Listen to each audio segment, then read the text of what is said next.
Number 11. Missing planes revealed by melting ice. Glaciers are retreating at an unprecedented rate, meaning that sea ice is melting faster than ever before seen in our lifetimes, and many generations before us even.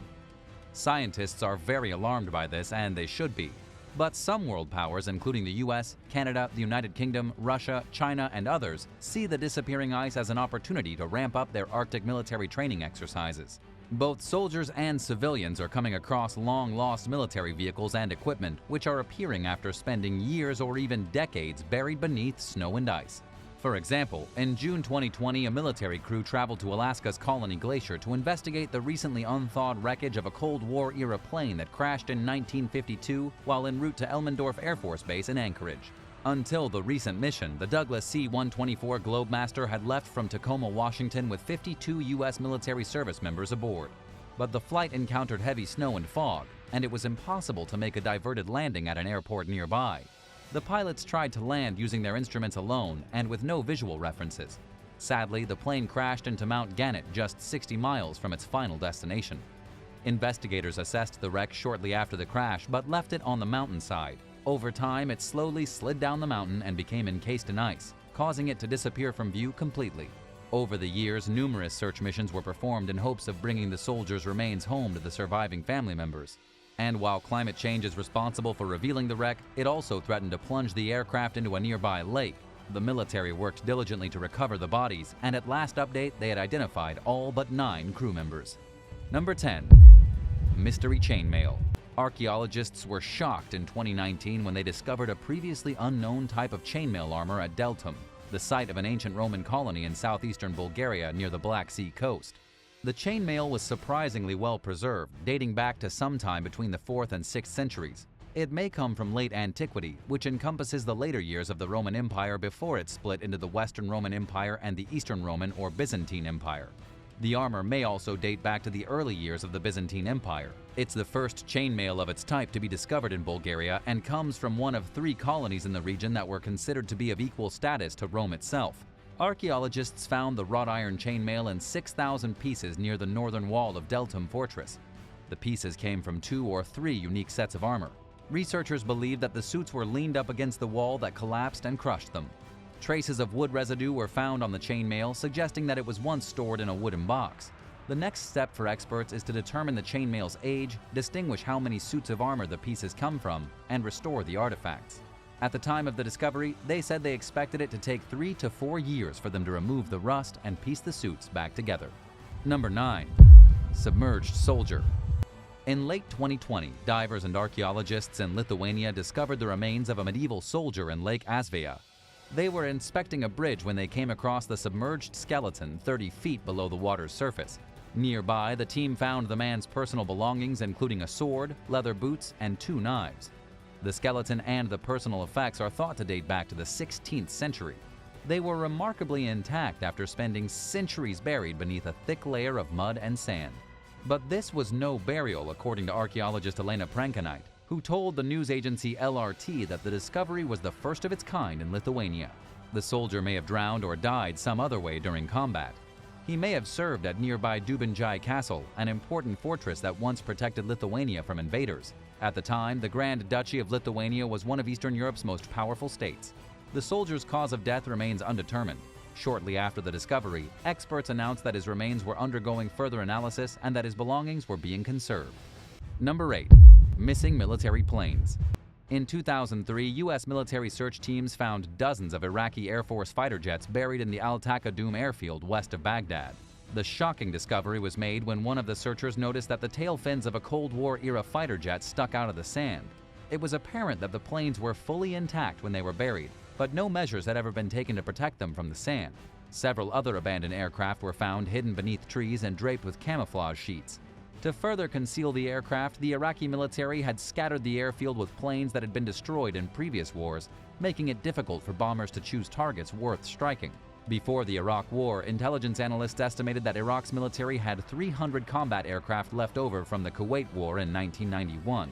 But the country's air force was conspicuously absent amid the onset of the Iraq War in 2003, leading U.S. military officials to believe that the fighter jets were not being used because they were deemed inadequate against American and British air power. The search team was looking for weapons of mass destruction when it found the planes, which are obviously a lot less dangerous. But as Congressman Porter Goss pointed out, they are still weapons that Iraq tried to hide. If you're new to the channel, welcome. What do you think so far? Is there anything specific you'd like to see from us in the future? Let us know in the comments down below, and if you're liking this video, be sure to hit the thumbs up and subscribe buttons if you haven't already. Number 7. Sacrificed Soldiers' Armor. While working in Kalkriest, Germany in 2020, a team of archaeologists discovered a near-complete set of Roman armor. The cuirass, which consists of the breastplate and backplate, dates back to the year 9 BC, when Germanic tribes wiped out 3 Roman legions in the area. At the time of the discovery, researchers said that they believe it's the oldest and most complete Roman armor ever found. It was probably worn by a soldier who participated in the Battle of Teutoburg Forest, in which the Romans suffered a devastating defeat. An estimated 15,000 to 20,000 Roman soldiers died during the battle. It's considered one of the empire's biggest and most humiliating military defeats. Throughout the skirmish, Germanic warriors repeatedly attacked the Romans guerrilla style. It certainly helped that their warlord, a former Roman citizen named Arminius, was trained in Roman military strategy. Alongside the armor, the team found something called a shrew's fiddle, which was used for locking a person's hands near their neck, indicating that they were ritually sacrificed. The discovery revealed that the craftsmanship of Roman armor was of higher quality than researchers previously believed, and that its designs changed over time. Number 6. 5 sunken World War II submarines. Since 2011, ocean explorer Tim Taylor and his crew have discovered 7 lost submarines, including 5 that disappeared during World War II. Included among them is the USS R-12, which sank 11 miles off the Florida Keys during a training exercise. Helen Cashel Baldwin, whose father was among those who went missing, spent 70 years longing to know exactly what happened to him. Without proper closure, she found herself unable to properly grieve. Taylor took Baldwin and her siblings to the site and showed them drone images of the wreck, enabling them to finally have a proper memorial and pay their respects. He received the Distinguished Public Service Award, which is the Navy's highest civilian honor. Altogether, Taylor discovered the final resting places of 288 soldiers. He told NBC that he was motivated by his desire to help surviving relatives close the void left behind from not knowing what happened to their fallen loved ones. Taylor credits modern technology for playing an imperative role in his success, but it was undoubtedly his genuine drive to help families heal that brought the mission full circle. Number 5. Weingut I. In 1944 and 1945, the Third Reich tried to build a network of underground factories and bunkers that could withstand Allied bombing campaigns. One such facility, codenamed Weingut I, was built in the remote wilderness outside Munich in southeastern Germany. It was meant to be a 9-story production facility for building jet engines. Once it was finished, the plan was to cover it with soil and vegetation to keep it hidden from view. By the time construction began, however, the Allies had already seized control of German airspace. The Nazis were losing the war, and it quickly became evident that Weingut I would never be built in time to help them in any meaningful way. But the project went forward anyway, with a 6-month deadline imposed. Over 8,500 of the 10,000 workers were forced laborers. More than 3,000 of them were worked to death or died of starvation or other forms of brutal treatment that they suffered at the hands of the Nazis. It proved impossible to keep the massive structure a secret from the US military, which captured overhead images of it.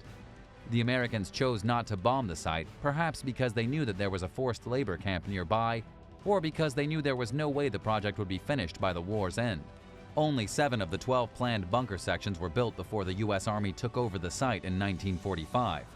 2 years later, they demolished all but one section, which still stands today. Number 4. D-Day Wall Identities. Over 75 years ago, more than 70 American soldiers etched their names into a wall in Southampton, England, while waiting to be sent to Normandy. The Maritime Archaeology Trust began a project to digitally record the wall after historians noticed that the etchings were eroding. Previous research that was carried out during the 1970s had led to the identification of some of the soldiers who left their names on the wall, but many of the signatures remained a mystery until relatively recently. Specialized photography helped researchers identify 30 more names. Many of the soldiers, who were members of the 99th and 106th Infantry Divisions, had fought in the Battle of the Bulge. 2 of the men would later become prisoners of war. Several of them survived the war, including William Muller, a New Yorker who became an aeronautical engineer, and Ralph Odom, who went on to work in construction. The trust contacted the families of the newly identified men. Speaking with the BBC, the daughter of one veteran said that there were no words to describe her gratitude and appreciation. In the words of Southampton Mayor Peter Bale, the wall is a fantastic reminder of the human aspect to D-Day, where people actually inscribed their names on a wall as they went to war. Number 3. Nijmegen Helmet. During the 1st or 2nd century AD, a Roman warrior passed through what is now the Dutch city of Nijmegen and left his helmet behind. Known as the Nijmegen helmet, it was found in 1915 on the bank of the Wall River. It's made primarily of iron and either brass or bronze and is equipped with a neck-protecting shield made of bronze and silver. The helmet also has a diadem, or crown, featuring 2 male and 3 female figures. This is just one of several Roman cavalry sports helmets that have been found in the area and elsewhere.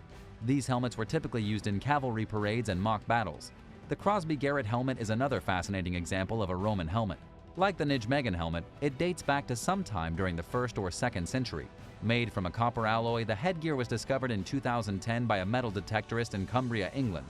Further investigation revealed that the site was once a Roman farming settlement located near a Roman road and army fort, indicating that the helmet probably belonged to a local resident who served in the military. It was auctioned off at Christie's for over $2,800,000. Number 2. Rare Fighting Blade. While searching for a lost battlefield site in north-central Poland last year, archaeologists unexpectedly discovered a rare ancient blade in nearly perfect condition. Known as a Langsax long knife, it was found in a park where experts believe a battle may have occurred during the Polish-Pomeranian conflict of 1091 AD. Oddly, the knife may have had nothing to do with the skirmish. It appears to be what experts call a loose find, which means that there's no evidence that the artifact has a wider connection to its surrounding, at least according to archaeologist Mateusz Sosnowski.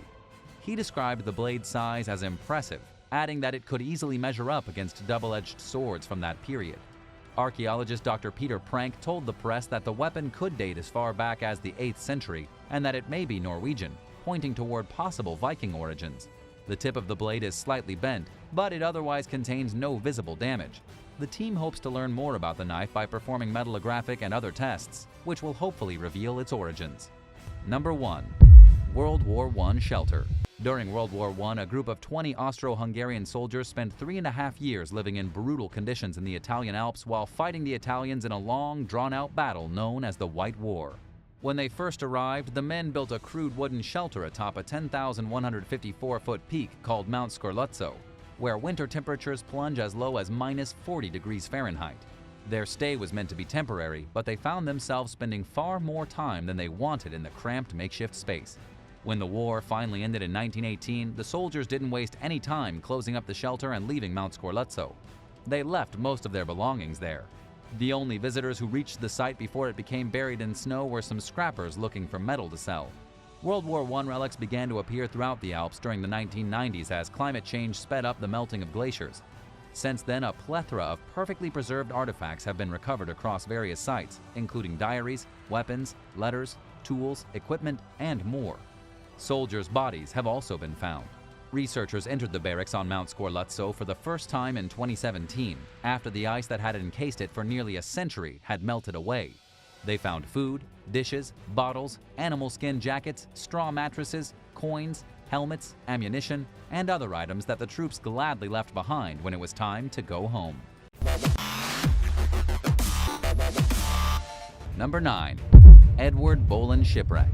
Death is never too far away along Namibia's skeleton coast, a 500-mile stretch of remote coastline where the desert meets the sea. It's littered with animal bones and dozens of decaying shipwrecks. These haunting remains serve as constant reminders of the unforgiving conditions that the region is notorious for. Thick fog, rough seas, unpredictable currents, and heavy winds have stranded hundreds of marine vessels over the centuries. Sailors who managed to reach land often died of thirst in the scorching desert heat. In 1909, a 310-foot-long cargo ship called the Edward Bolin became trapped in fog and ran aground. As the desert encroached upon the shoreline over the years, the wreck became partially buried in sand. Today, the seemingly out-of-place vessel sits more than 1,000 feet from the water. It's accompanied by 2 nearby wrecks, the Otavi, which foundered and sank in 1945, and a cargo liner called the MV Dunedin Star, which ran aground in 1942. The ships only add to the impression that the region is completely devoid of life. Believe it or not, the Skeleton Coast is actually home to numerous animals who have adapted to the harsh conditions, including elephants, hyenas, leopards, cheetahs, giraffes, and flamingos. But the only other humans you're likely to encounter there are fellow visitors who have come to catch a first-hand glimpse of its many shipwrecks. Number 8. Strange Dinosaur. Around 75 million years ago, an armored dinosaur with a strange weaponized tail lived in what is now the southern Patagonia region. At roughly 6.5 feet long, the Cretaceous creature was a type of plant-eating dinosaur called an ankylosaur. Dubbed Stegosaurus elongatus, it somewhat resembled a stegosaurus minus its tail, which scientists have likened to an extremely flat sword or an Aztec club called a macuajito. The deadly appendage is reportedly unlike any other tail ever seen on any other dinosaur, and it's short for a dinosaur tail. Despite this, it functioned rather effectively as a weapon against the creature's enemies. The newly discovered specimen died near a river where it may have been sucked into the ground by quicksand. A. elongatus's fossils show that Ankylosaurus evolved much differently in different parts of the world after the supercontinent Pangaea broke up around 200 million years ago. The event split Pangaea into two separate landmasses, the southerly supercontinent Gondwana and Laurasia, which sat largely in the northern hemisphere. Very few ankylosaurs have been found in the region that once encompassed southern Gondwana, and the ones that have were much different than their neighbors to the north. They were smaller, with thinner legs and lighter armor, according to lead study author Sergio Soto Acuna, who spoke with CNN about the discovery. Number 7. Climate change may have forced Vikings to migrate. In the year 982, a Viking named Eric the Red was exiled from Iceland for committing a murder. He led a fleet of 25 ships to Greenland, where they established two communities. There were originally around 500 settlers who established farmsteads and built Christian churches. They fished, hunted wild caribou and seals, and kept livestock including cattle, sheep, and goats. At its peak, the colony had around 5,000 residents. But when a Norwegian missionary named Hans Egede arrived in 1721, he found the settlements in ruins. The residents had vanished. Archaeological evidence suggests that they left sometime during the 15th century. Ever since, researchers have been trying to figure out what happened to these communities. They've proposed numerous theories, including the possibility that a volcanic eruption in Indonesia triggered a mini ice age during the 13th century. Evidence shows that around that time, the Norse Greenlanders switched to a diet consisting mostly of marine animals, indicating that perhaps all their livestock had died off. Now, researchers believe that rising sea levels may have caused massive coastal flooding that drove the Greenland Vikings away from their settlements. This builds on previous suspicions that climate change played a role in their disappearance. There was a mini ice age between the 14th and 19th centuries, and the cooler temperatures caused the Greenland ice sheet to expand. As this happened, the weight of the ice sheet pushed down on the ground beneath it, making coastal areas more prone to flooding. In the meantime, gravitational forces may have pushed additional seawater over the coast, making the problem even worse. Scientists generally agree that numerous factors were probably responsible for driving out the Greenland Vikings. In addition to the effects of climate change, they may have been struggling with social unrest, the depletion of their resources, and other problems. And even if these recent findings bring experts one step closer to solving the mystery of what caused the Norse Greenlanders to leave, nobody has any idea where they went or what ultimately happened to them. Number 6. A Roman Crucifixion. In 2017, archaeologists found evidence of a crucifixion while excavating a Roman settlement in Cambridgeshire, England. It came in the form of an ankle bone with a nail driven through the heel. Dating back 1,900 years, the skeleton belongs to a man who died between the ages of 25 and 35 years old. He was laid to rest in one of 5 cemeteries in the area with his arms crossed over his chest. At first, the burial seemed pretty ordinary. Archaeologists gathered the man's bones into bags without even noticing the nail through his heel. But they saw it when they took a closer look, and have since described it as the best physical evidence of a Roman crucifixion ever found. Nothing quite like it has ever been discovered, according to project manager David Ingham, who spoke with The Guardian. So at first, nobody was even looking for the nail, and it's therefore understandable that it went unnoticed. Crucifixion nails are a rare archaeological find, mainly because the punishment was typically carried out using rope and because the victims were rarely afforded a proper burial. But after examining the skeleton in detail, scientists ruled out all other possibilities, concluding that the man was indeed most likely crucified. Known as the Finstanton Man, he's a rare example of someone being crucified with nails rather than rope, as well as a crucifixion victim who received a respectable burial. Nobody knows who he was or why he was executed. Experts know that the practice was typically reserved for slaves, rebels, and lower-class members of society. There are only 4 known discoveries bearing physical evidence of crucifixion worldwide, and at least one of them is questionable in terms of its authenticity, making the freestanding man one of the most remarkable archaeological finds from Roman England to date. Why do you think that the man was crucified? Let us know in the comments below, and if you're liking this video, be sure to hit the thumbs up and subscribe buttons if you haven't already. Number 5. Stolen battle spoils. Around 1,900 years ago, during what became known as the Bar Kokhba Revolution, Jewish rebels stole valuables from Roman soldiers and stashed them in a tunnel complex. They never returned for the hoard, and some modern-day grave robbers got their hands on the goods. Stolen antiquities do more than contribute to a flourishing black market while skirting around the law. They rob both scholars and the public the opportunity to see and learn from the artifacts, which can help us to better understand the past. Thankfully, in this case, the items were retrieved. The Israel Antiquities Authority recently announced the seizure of hundreds of coins, as well as incense burners and decorated ceramics, including a wine vessel featuring a carving of a figure holding a jug. While it's excellent news that the authorities managed to get the stolen artifacts back, unfortunately, experts will never be able to study the collection in its original context. In other words, they'll never see it as it was left during ancient times. And anything important that they could have learned from seeing it that way has unfortunately been lost to history. During the initial stages of the Bar Kokhba revolt, Jewish rebels led by a man named Shimon ben Kosva captured a sizable amount of territory from the Romans. But the Romans counterattacked and emerged victorious, killing many of the rebels and some civilians in the process. It became customary throughout Jewish revolts to steal items from the Romans, but many of these objects were never used because they contained images that went against Jewish religious beliefs. This could help to explain why no one ever returned to unbury the recently recovered hoard. Number 4. Baby Neve. 10,000 years ago, at the end of the last ice age, a newborn baby girl died in the Italian Alps.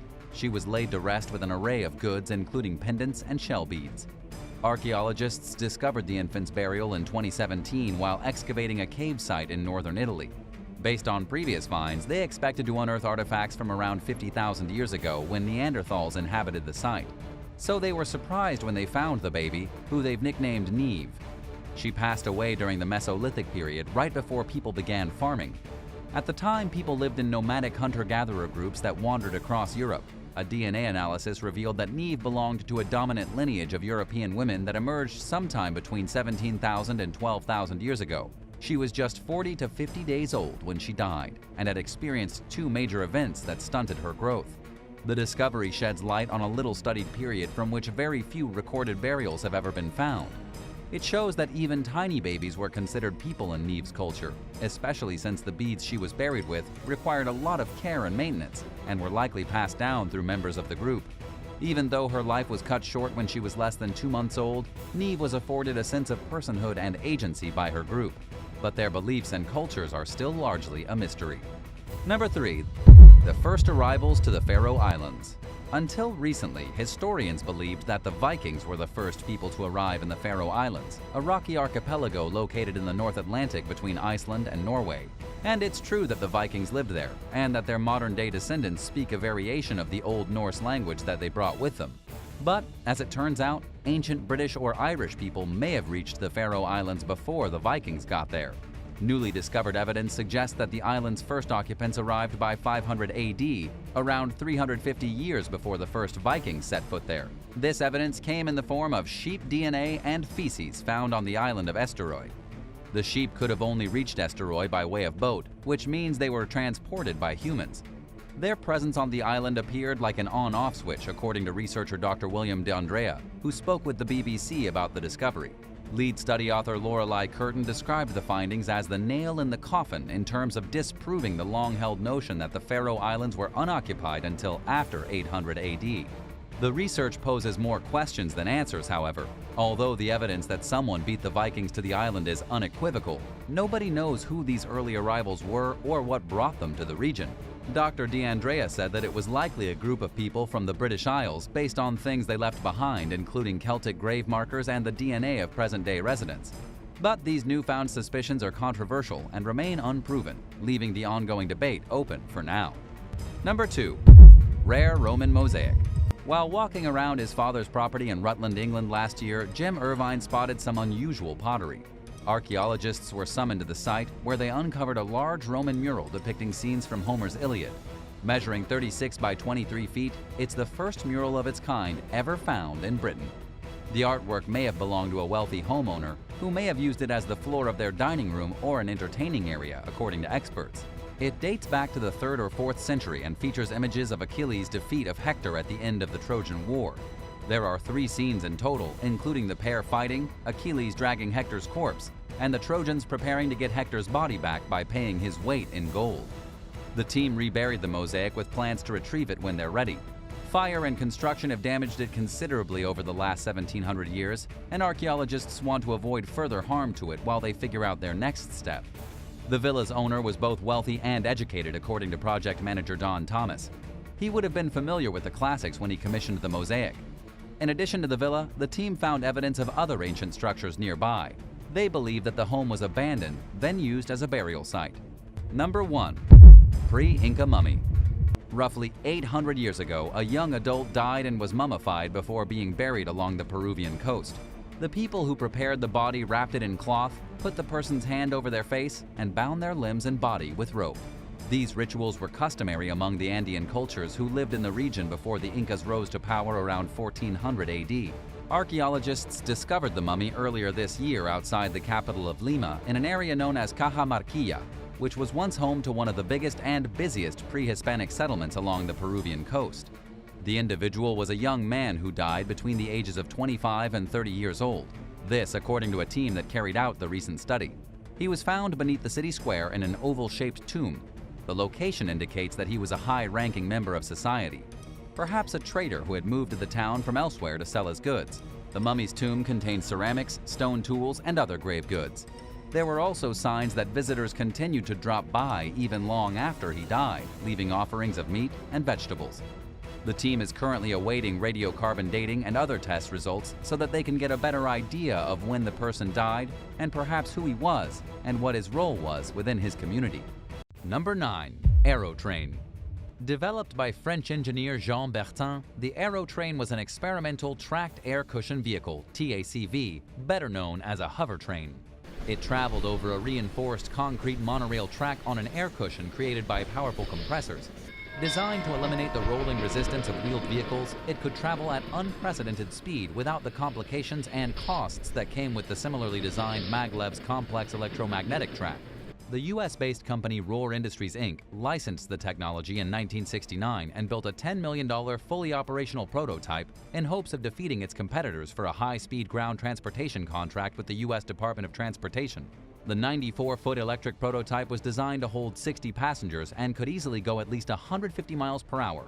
A second prototype reached a record speed of 262 miles per hour. But the government funding ran out and the Roar prototype was never commercialized. If Bertin's vision had come to fruition, it would have undoubtedly been a state-of-the-art development that revolutionized rail travel. The train is currently at the Pueblo Rail Museum, which said it plans to restore the train and put it on display. The test track sits seemingly out of place in the French countryside. There's one platform on each end, as well as a middle station in Cheville. Only a small portion of the track was demolished. The rest remains virtually unchanged. Number 8. Dubai's abandoned supercars. It's pretty rare to see an abandoned car that's worth a lot of money in most places, but it became an especially common sight in Dubai amid the onset of the 2008 global financial crisis. It may seem like an irrational way to handle one's financial problems, but people left their luxury cars behind because outdated laws meant that they could go to jail for a long time for defaulting on their auto loan. So it comes as no surprise that many ditched their vehicles, and those who were able to leave hightailed it out of the country to avoid ending up behind bars. Lamborghinis, Porsches, Bentleys, Koenigseggs, BMWs, and other high-end cars routinely began turning up outside airports and in parking lots. Between 2,000 and 3,000 vehicles were deserted every year as their owners found themselves unable to keep up with the payments. Thankfully, the law has changed. Vehicle owners no longer risk imprisonment when they fall behind on payments, and fewer vehicles are being abandoned. But there's still an abundance of leftover vehicles from over the years. Last year, social media influencer Supercar Blondie uploaded shocking footage of a scrapyard filled with hundreds of dust-covered luxury cars in Dubai. Some appear damaged, while others had no visible defects. In the event that someone deserts their car, they now have up to 6 months to pay a fine and retrieve it from the impound lot. Unclaimed vehicles are sold at auction for much cheaper than they're worth. Number 7. A $4 million barn find. In early 2018, a North Carolina man named Warren Kramer reached out to barn find hunter host Tom Cotter about two extremely valuable classic cars inside his friend's garage. The property was unoccupied and the city had recently condemned it, and the house and garage were slated for demolition. It was imperative to get the two cars out of there and relocate them in order to save them. The 1966 Ferrari 275 GTB2 and 1967 Shelby Cobra 427 had languished in the homeowner's garage for 27 years. His trusted mechanic had passed away nearly 30 years earlier in 1991, and the owner was extremely selective about who he hired to work on his rare cars. But he never found someone to take over the job, and so they sat. Classic car insurance company Haggerty estimated the car's value at $4 million, even after nearly 3 decades of neglect. No local towing companies would relocate them because of the liabilities that came along with moving such valuable cargo. Cotter was left with no choice but to transport the cars himself. They were dusty and infested with crickets and mice, but both cars were in surprisingly great shape for having sat forgotten for so long. The Shelby-built Cobra had just 19,000 miles on it, and the Ferrari, which the owner had purchased in the early 80s for $47,000, had a little over 13,000 miles. Gooding & Company sold the vehicles as is at their Amelia Island, Florida auction for $3.5 million. When the cars were serviced before the event, they started right up, although their exhaust pipes spewed rodent droppings across the garage. In Cotter's words, it was a small price to pay. Do you know anyone with an old rare car just sitting in their garage? What kind of car is it? Let us know in the comments below, and if you're liking this video, be sure to hit the thumbs up and subscribe buttons if you haven't already. Number 6. American Star Shipwreck. Built in 1940, the SS American Star was meant to be a luxury cruise ship, but it ended up transporting U.S. troops overseas during World War II. The ship was camouflaged and used to evacuate 483,000 soldiers throughout the conflict. After the war, it finally turned into a luxury cruise ship as it was originally intended. It made its maiden voyage as a cruise ship in 1946 when it traveled from New York City to Southampton. That's the reverse route traveled by the Titanic on its ill-fated maiden voyage. From there, the American Star changed hands numerous times, underwent several renovations, and operated under many different names. But time took its toll on the ship, as it does with all vessels. In 1993, the American Star was sold to a Thai company for $2 million after going 16 years without maintenance, rendering its engines unusable. The new owner hoped to turn it into a floating luxury hotel. But things went horribly awry in early 1994 while the ship was being transported to its new home. The American Star encountered a rough storm off the Canary Islands, and the tugboat that was towing it lost control of the vessel. A few days later, it ran aground and broke in two near Fuerteventura. The ship was left behind, having been declared a total loss, and looters stripped it of its valuables. For 13 years, the front half of the American Star sat partially submerged near the beach. Finally, in 2007, it sank beneath the waves. Number 5. Orient Express Train. While exploring a train graveyard in Belgium several years ago, Rotterdam-based photographer Brian Romine spotted what looked like an abandoned Orient Express train. He snapped some haunting photos of the old vehicle, which has sat in the train yard ever since it was taken out of service. It last operated as a luxury service over a half-century ago. Romine said that seeing the car was like stepping back in time. Originally called the Express d'Orient, the Orient Express ran for 133 years from 1883 to 2009. Several different train companies used the name and applied it to several different routes. One of its most famous routes operated between Istanbul and Paris during the 1930s. Over 75 years later, the final train ride under the Orient Express name ran between Strasbourg, France and Vienna, Austria. Once the pride of Belgium's national railway, the deserted and decaying train is the last of its type left. Some suspect that it's not actually an Orient Express train because those routes never passed through Belgium. Either way, the train is impressive, and it looks like it could have competed with the Orient Express in terms of luxury. Number 4. Backyard Ferrari. The 1950 Ferrari 166 Barchetta is an extremely rare car. Only 25 were ever made with a 2-liter V12 engine. Surprisingly, nearly all are accounted for, and most of them still exist. Automotive historian Michael T. Lynch described the model as timeless, and the car that made Ferrari. At the time it debuted, Ferrari had only been in business for 3 years. Over 50 years ago, a man living in Europe bought the 166 Barchetta for his friend Reg Lee Litton and had it shipped to the man's home in Scottsdale, Arizona. He probably paid between $5,000 and $8,000 for the vehicle, according to Lynch. It doesn't sound like much, but in today's money, that would amount to somewhere between $57,000 and $92,000. Lytton enjoyed his Ferrari, but it eventually broke. Instead of getting it fixed, he parked it in his backyard, covered it with carpets and plastic, and basically forgot about it. It sat there until Lytton died, and at some point someone removed the rugs that were covering the car, leaving it exposed to the elements. The Ferrari was in rough shape. It was extremely faded and the paint was chipped, but Lytton's children eventually managed to sell it for around $1 million. The buyer, Del Arroz, said that he was attracted to the Barchetta's originality, even if that meant it was weathered. Arroz researched the Ferrari and found that it was in numerous famous races back during its glory days, including the Le Mans and Silverstone. While rebuilding the engine, Ferrari expert Patrick Otis discovered the date 6949 etched into the motor, confirming that legendary driver Juan Manuel Fangio had raced the car. Number 3. MV Aurora. The German-built luxury cruise ship MV Aurora was launched in 1955 as the Wappen von Hamburg. It was the first ship that Germany was allowed to build after World War II. Throughout its career, it sailed as the Delos, Polar Star, Pacific Star, Xanadu, Expex, and Faithful, just to name a few. The 293-foot-long vessel became famous for its upscale accommodations and is even said to have inspired the fictional TV series Love Boat. It boasted 85 boutique cabins, an Art Deco lounge, spacious sun decks, and impressive reception galleries. By the time the ship became the Aurora in 2010, its days as a luxury liner were long over. The vessel had been sold and repurposed in the late 70s amid a decline in the cruise industry. It served as a crabbing ship, housed religious converts, and served various other functions. As it fell further into disrepair, it bounced from owner to owner and was ultimately declared abandoned in 2007. The following year, a San Joaquin County, California resident named Chris Wilson saw a Craigslist ad for the ship. He had no experience with renovating cruise ships but was intrigued. Wilson bought the Aurora from a marine salvage dealer in hopes of turning it into a museum. Only then did he realize how much work it's going to take to restore the vessel to its former glory. But Wilson remains passionate about the project and is slowly bringing the decrepit ship back to life with help from volunteers. He lives on the ship full-time and hopes to eventually turn it into a public attraction. Number 2. Eurostar Train. On the outskirts of Valenciennes in northern France, there's a decaying high-speed train that once shuttled passengers through the Channel Tunnel, or Channel, between England and France.